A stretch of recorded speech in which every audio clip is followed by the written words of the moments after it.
There is a moment, soft and silent, when something shifts between two people. You don't always notice it right away. His smile might stay the same. His voice still gentle. He might still reach for your hand under the table.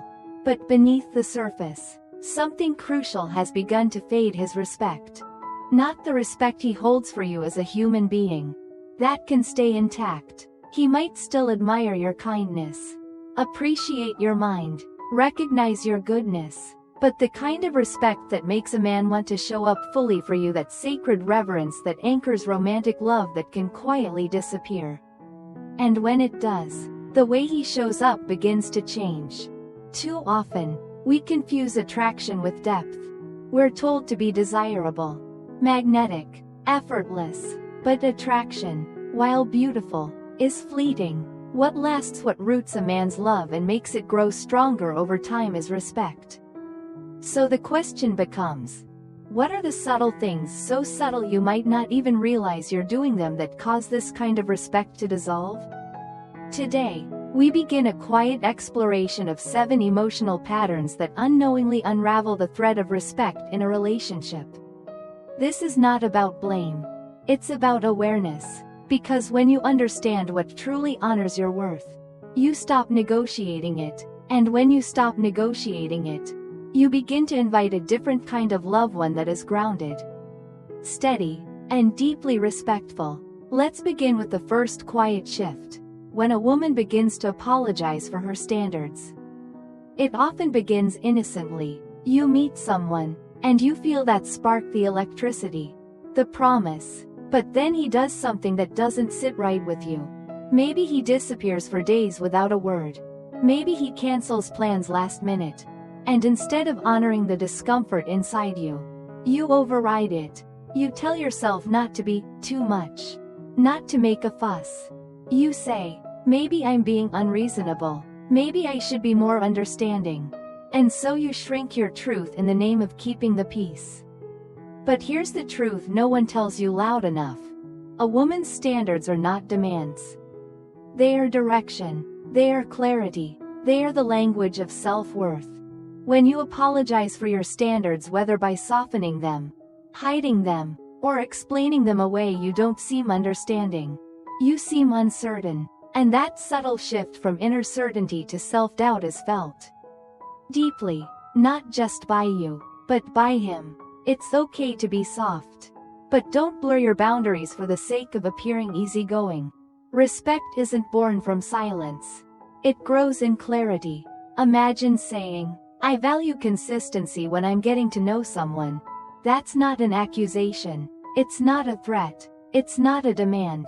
It's a reflection of your truth. And a man who is emotionally mature will hear that and lean in. A man who isn't ready will step back.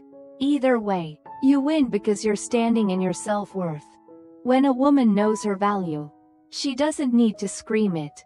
She doesn't even need to explain it. She simply embodies it in how she speaks, in what she allows, and in what she quietly walks away from. So if you've ever caught yourself over-explaining, softening your standards, or justifying why something hurt, pause, breathe, come home to yourself. Your boundaries don't need apologies. They need clarity, and your heart doesn't need to beg for space. It simply needs to know that it's allowed to take up space. Because the moment you stop shrinking is the moment you start rising. And that quietly, steadily is when respect returns. When physical intimacy replaces emotional truth. There's a kind of closeness that feels like connection, but isn't. It can feel warm, magnetic, even intoxicating. You're curled up beside him, skin to skin, heart aching to be seen. For a moment, it feels like you belong. You think, maybe this is love, maybe this is enough. But afterward, there's a hollow quiet, a silence not from peace but from uncertainty. So many women give away their bodies in hopes of receiving a commitment. Not because they don't know better, but because they feel more than they want to admit. They hope the tenderness will soften him. That affection will pull him closer. That if they just give more of themselves, maybe he'll finally open up. But intimacy, real intimacy, isn't about proximity. It's about presence. And without emotional presence, even the most passionate moments become empty rituals. Here's something few say out loud. When there's no emotional anchoring, physical closeness doesn't deepen the relationship. It masks the emptiness. To him, it may feel like pleasure. But to you, it feels like a silent plea. A quiet cry for connection. And that imbalance is not only painful, it's unsustainable. What feels like bonding to you may feel casual to him. And if you find yourself hoping that your body can communicate what your heart is afraid to say, pause. Ask yourself, am I using physical closeness to avoid an emotional conversation? Am I afraid that if I speak up, he'll pull away? That if I ask for clarity, I'll lose the little I have? This kind of giving without emotional reciprocity doesn't create closeness. It creates confusion. And it invites a painful question. If I stopped offering my body, would he still be here? You deserve to know the answer. Not out of fear, but from a place of deep self-honoring. Because a man who only stays when he has access to your body is not a man who respects your soul. And you may think, but it's hard to say no when I care. Of course it is. You're human. You crave connection. You long to feel chosen. But please remember, a man who values you will not want just your body. He will crave your heart, your thoughts, your laughter, your fire. He will want the whole of you. It's not about withholding affection. It's about refusing to use it as currency for love. It's about knowing that your touch is sacred, that your presence is a gift, and that you never need to offer one in exchange for the other. True respect grows when your body is seen not as a substitute for connection, but as a reflection of it. So if you're giving more than you're receiving, if you feel closeness but still feel alone, ask for clarity. And if clarity isn't given, walk in your worth. Because you are not meant to be an escape. You are meant to be a home. The quiet danger of explaining your worth. There is a sacred kind of power in knowing who you are, and an equally quiet unraveling when you begin trying to explain it. Imagine gold pure, radiant, undeniable. It doesn't need to be described to be valuable. It doesn't beg to be seen. Its worth simply is. And yet, so many women find themselves doing something they never intended, trying to convince a man of their value. Listing all they've given, all they've done, all the reasons they're worthy of love. No one will ever love you the way I do. I've always been here for you. You don't see how much I care. These words often come from a place of deep longing, from the ache of wanting to be recognized, cherished, chosen. But beneath them lies a painful truth. When you try to explain your value, you're quietly asking for it to be validated. And something happens in that moment. The energy shifts. You go from being the prize, to pleading for someone to see you. A woman who knows her worth doesn't try to prove it. She doesn't list her qualities like a resume or argue her way into being loved. She doesn't perform for affection. She simply lives her truth. She shows her worth through how she treats herself, through the way she doesn't beg for attention, through the standards she holds, through the moments she walks away not out of anger, but out of reverence for her own heart. When you begin over-explaining what you bring to the table, it often means you're sitting at the wrong one. The man who is meant for you won't need to be convinced. He'll see you, he'll feel your energy, your essence, your strength. And he'll recognize it not because you told him, but because he's ready to value it. So if you catch yourself trying to make him understand your love, your loyalty, your effort, pause. Not everything needs to be explained. Some things are only meant to be witnessed by the right eyes. And if he can't see it, that doesn't mean you aren't valuable. It simply means he isn't your mirror. You are not here to teach someone how to love you. You're here to live so deeply in your truth that only those who can love you as you are will dare come close. So say less, trust more, and let your presence speak what words never can. The difference between liking him and evaluating him. Sometimes, What feels like love is actually just longing. You meet someone, and your heart lights up. You laugh easily. Your eyes soften. The chemistry is undeniable. You feel alive, finally seen, finally chosen. And so you dive in, letting your feelings lead. Letting your attraction speak louder than your awareness. But here's the quiet truth. Liking someone is not the same as knowing them. Feeling good around someone is not the same as knowing whether they're truly good for you. In the early stages of connection, most women are taught to focus on one thing: how much they like him. His charm, his smile, the way he texts you good morning, the butterflies in your stomach. But rarely do we pause to ask, is he emotionally available? Does he have integrity? Does he align with the life I'm creating for myself? Attraction is easy. Evaluation is wisdom. And the danger comes when those butterflies begin to blind you. When you get so swept up in the feelings that you forget to observe his actions. You fall into the rhythm of reacting to him, hoping, adjusting, overthinking rather than quietly watching and asking the deeper question. Does this man have the emotional maturity to walk with me? Not just beside me, but through life with me? If you don't evaluate him, you begin to revolve around him. You excuse the inconsistency. You ignore the red flags. You downplay your own needs. And slowly, you lose sight of your own direction. You start shaping yourself to fit into his world, instead of asking whether he deserves to be in yours. This isn't about becoming cold or skeptical. It's about staying rooted. You can feel attraction and still hold awareness. You can be vulnerable without being blind. And if you ever find yourself saying, "It's so rare for me to feel this way about someone," ask yourself, is it really rare? Or have I just accepted less for so long that any spark feels like a flame? Scarcity is a lie that tells you to settle.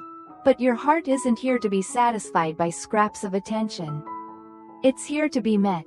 Fully, consistently, lovingly. So the next time you feel drawn to someone, pause, breathe, and gently ask yourself, do I like who I become when I'm around him? Does he bring clarity or confusion? Is he choosing me, not just in words, but in effort? Because liking him is not enough. Choosing yourself is. When you accept excuses for his low effort, there's a quiet kind of heartbreak that doesn't come from being rejected. It comes from staying, and slowly accepting less than you deserve. It begins subtly. He's late, but he texts you a charming apology. He cancels plans, but with just enough warmth in his voice to make you stay. He disappears emotionally, but you tell yourself he's just tired, stressed, going through something. And you believe it because you want to believe it. You tell yourself it's not that serious. That you're not the kind of woman who makes a big deal out of little things. You give grace, again and again, even when it costs your peace. But here's the truth no one says loud enough. The real issue isn't always the excuses he gives. It's the quiet ones you give yourself. Every time you downplay how you feel. Every time you say, "It's okay, maybe I'm just too sensitive." Every time you silence your disappointment just to keep the connection. You teach him that your needs can be postponed. That your heart doesn't require consistency. That you'll stay, even when he gives the bare minimum. And over time, he learns that effort is optional with you. Not because he's cruel, but because there's no urgency.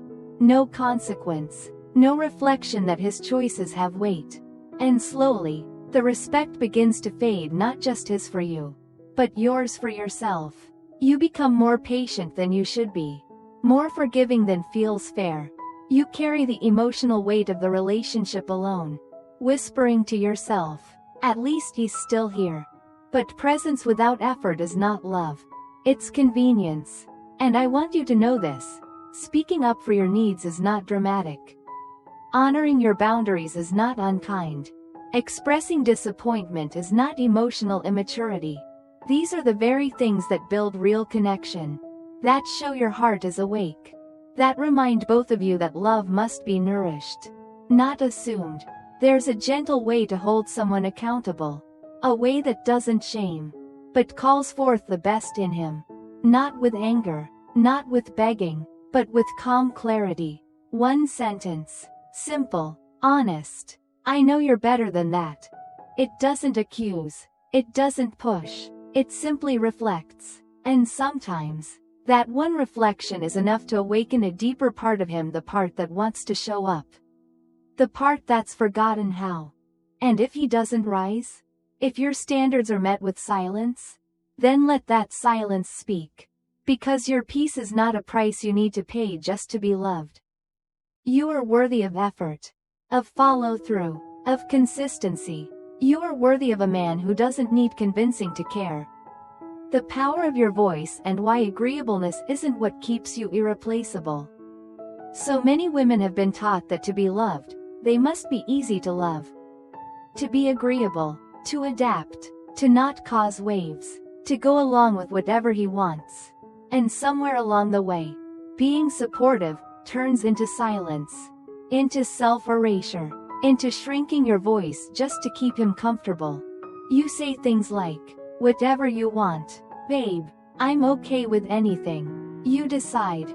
At first, it seems sweet, cooperative, loving, but over time, something begins to dissolve. Not only does he stop hearing your voice, you stop hearing it too.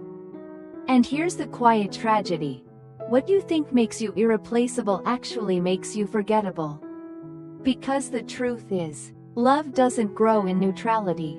It grows in contrast, in shared energy, in emotional presence, in seeing and being seen.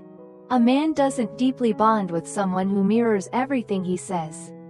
He bonds with someone who reflects a world of her own preferences, her own ideas, her own soul.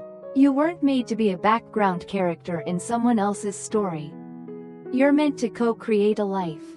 And that can only happen when your voice gentle, grounded, real is in the room. Letting a man lead doesn't mean silencing yourself. True partnership isn't about handing over the wheel, it's about navigating together. It's trusting his direction without abandoning your own. If you always go quiet, he never really gets to know you. If you always agree, he never gets to feel the spark of your essence.